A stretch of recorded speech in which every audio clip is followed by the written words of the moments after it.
Hour news আপডেটে আপনাদের সকলকে স্বাগত জানাই। আজকে যে বিশেষ আপডেটটি পেয়েছি ডিএ সংক্রান্ত, আমার সকল কর্মচারী বন্ধুদের জন্য অবশ্যই শেয়ার করব। তাই যারা নতুন এসেছেন চ্যানেলে, অতি অবশ্যই চ্যানেলটি সাবস্ক্রাইব করে যাবেন, যাতে নিত্য নতুন আপডেট পাওয়ার সাথে সাথে আপনারা যাতে পেয়ে যান। আমাদের দীর্ঘ প্রতীক্ষিত সরকারি কর্মচারী বন্ধুদের জানেন, ডিএ একটি ন্যায্য অধিকার আমাদের সকলের কাছে।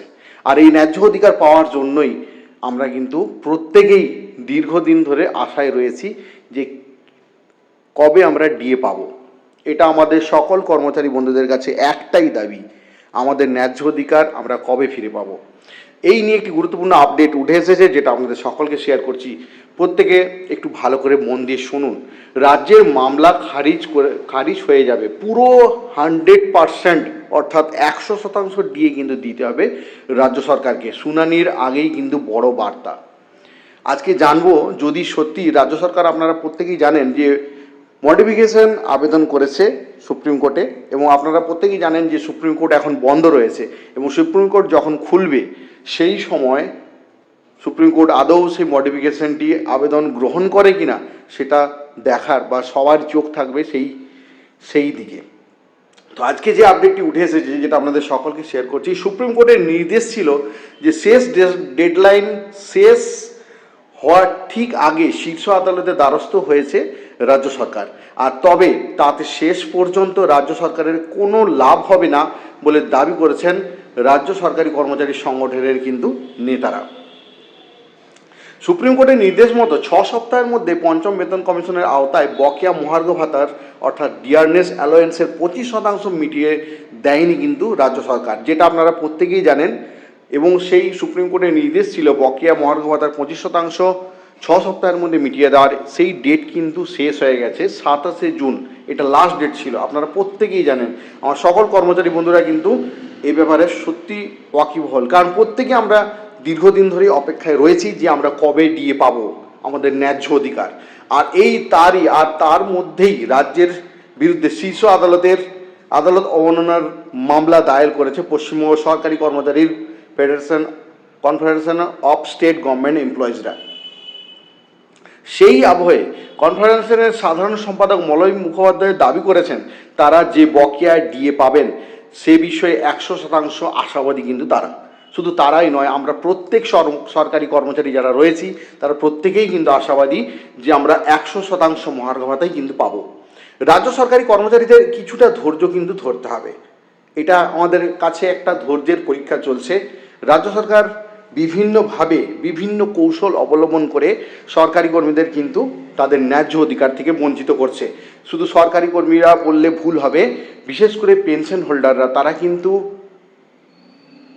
তাদের ন্যায্য অধিকার, অর্থাৎ যে পরিমাণ ক্ষতির সম্মুখীন হচ্ছেন সেই পরিমাণ ক্ষতি থেকে যদি বকেয়া ডিএর ন্যূনতম অংশও যদি পেয়ে থাকেন, তাহলে কিন্তু অনেকটাই আর্থিক দিক থেকে তারা লাভবান হবেন।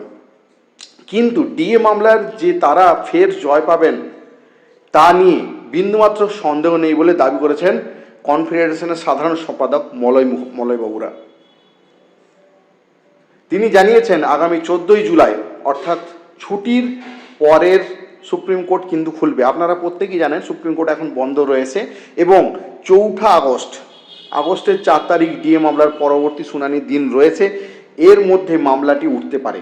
বিকাশ রঞ্জন ভট্টাচার্য জানিয়েছেন যে ডিএ না দিয়ে এবার রাজ্য সরকার সুপ্রিম কোর্টে যায়, তাহলে স্পেশাল লিভ পিটিশন অর্থাৎ এসএলপি খারিজ হয়ে যাবে, তখন পুরো ডিএই দিতে হবে।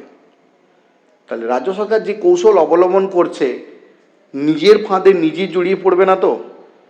প্রশ্ন কিন্তু থেকে যাচ্ছে আমাদের সকল কর্মচারী বন্ধুদের মনে। যদি সেই আবার খারিজ হয়ে যায় কোনো কারণে, তাহলে কিন্তু রাজ্য সরকারকে আর পালানোর পথ থাকবে না। সেই 100% মহার্ঘ ভাতাই কিন্তু রাজ্য সরকারি কর্মীদের যে ন্যায্য অধিকার, ন্যায্য পাওনা, সেটা কিন্তু কড়াই গণ্ডায় মিটিয়ে দিতে হবে। তার মধ্যেই সুপ্রিম কোর্টের নির্দেশ মতো বকেয়া মহার্ঘ ভাতার 25% মিটিয়ে দেওয়া বা সর্বভারতীয় মূল্যসূচক অনুযায়ী ডিএ প্রদানের দাবিতে আগামী 9 জুলাই ধর্মঘটের ডাক দিয়েছে রাজ্য সরকারি কর্মচারীদের সংগঠন সংগ্রামী যৌথ মঞ্চ এবং রাজ্যের কোঅর্ডিনেশন কমিটি। সেই মর্মে শুক্রবার সংগ্রামী যৌথ মঞ্চের তরফে মুখ্য সচিব মনোজ পন্তকে একটি চিঠিও কিন্তু পাঠানো হয়েছে। সেই চিঠিতে সংগ্রামী যৌথ মঞ্চের তরফে হুঁশিয়ারি দিয়ে জানানো হয়েছে যে যে দাবি হয়েছে সেগুলি যদি পূরণ করা না হয় তাহলে আগামী দিনে আন্দোলনের তীব্রতা আরও বাড়তে পারে এবং নিজেদের দাবি পূরণের জন্য পেন ডাউন এবং গণছুটি, ধর্না, রিলে, অনশনের মতো কর্মসূচির পথে হাঁটবেন কিন্তু জানিয়েছেন সংগ্রামী যৌথ মঞ্চের আহ্বায়ক ভাস্কর ঘোষ এবং অনিরুদ্ধ ভট্টাচার্য। তাহলে এই একটি গুরুত্বপূর্ণ আপডেট উঠে এসেছিল আমার সকল কর্মচারী বন্ধুদের জন্য। যদি আমাদের ন্যায্য অধিকার আমরা না পাই তাহলে কিন্তু আমাদের সকল কর্মচারী বন্ধুরা এক বৃহত্তর আন্দোলনে যাবে।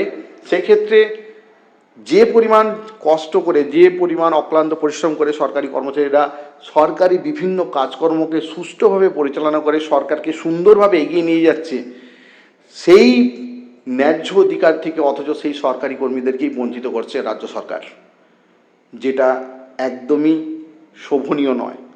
তাই এটা আমরা আশাবাদী যে রাজ্য সরকার নিশ্চয়ই সরকারি কর্মীদের কিছু না কিছু ব্যবস্থা করবে আগামীতে, বা এই যে মামলাটা খারিজ যদি কোনো কারণে হয়ে যায় তাহলে রাজ্য সরকার কিন্তু নিজের ফাঁদে কিন্তু নিজেই পড়বে।